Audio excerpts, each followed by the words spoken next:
ॐ गं गणपतये नमः। ॐ ऐं સરસ્વત્યે નમઃ. આગળ આપણે 37મા શ્લોક સુધી અવલોકન કર્યું.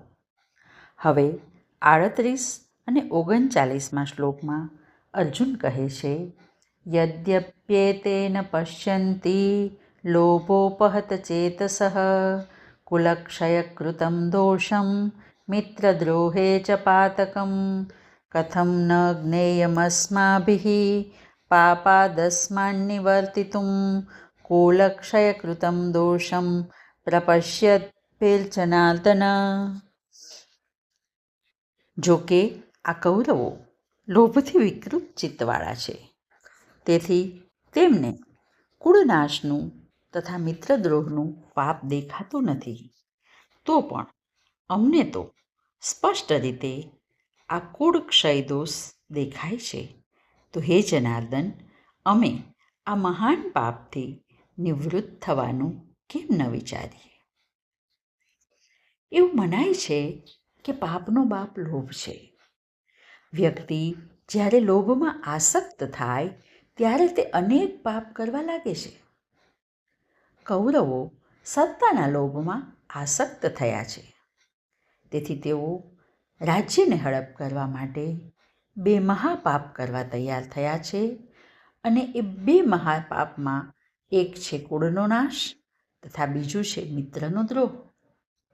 આ યુદ્ધમાં બંને પક્ષે કાં તો બંને પક્ષના કુળદીપકો છે યા તો મિત્રો છે, અને એ બધાનો નાશ આ યુદ્ધ દ્વારા થવાનો છે.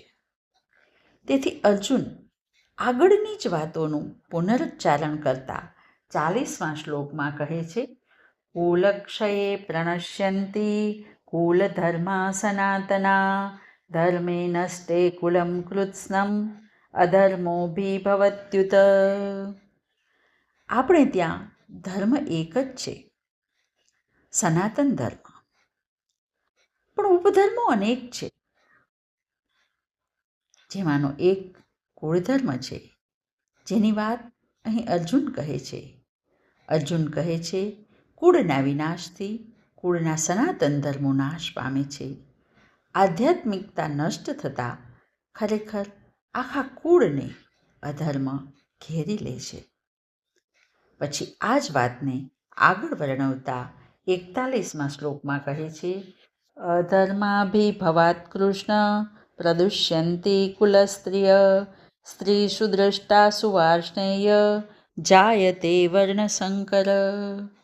હે કૃષ્ણ, અધર્મના ફેલાવાથી કુળની સ્ત્રીઓ દૂષિત થાય છે, અને સ્ત્રીઓ દૂષિત થવાથી હે વાર્ષ્ણેય વર્ણશંકર પ્રજા ઉત્પન્ન થાય છે. પોતપોતાના ઉચ્ચ કુળોની વિશિષ્ટતા નાશ થવાથી જે કુળવાન સ્ત્રીઓ છે તે દૂષિત થઈ જશે.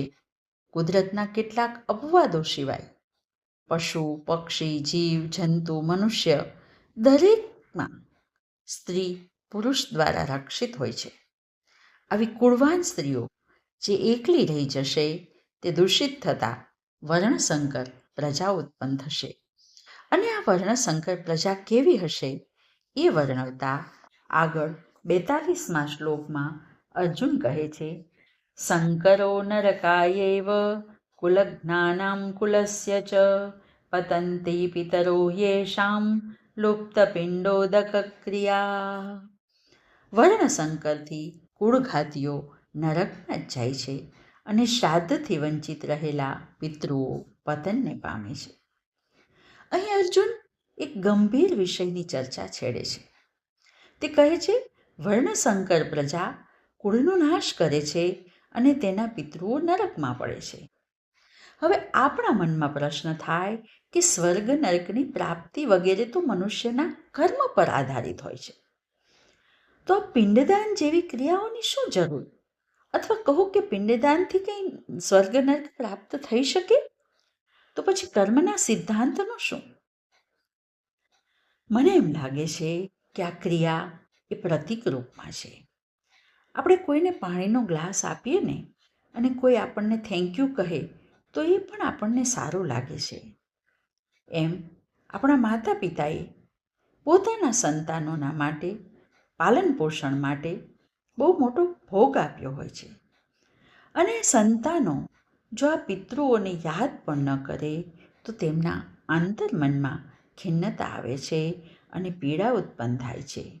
આ પીડા એ જ નરક છે.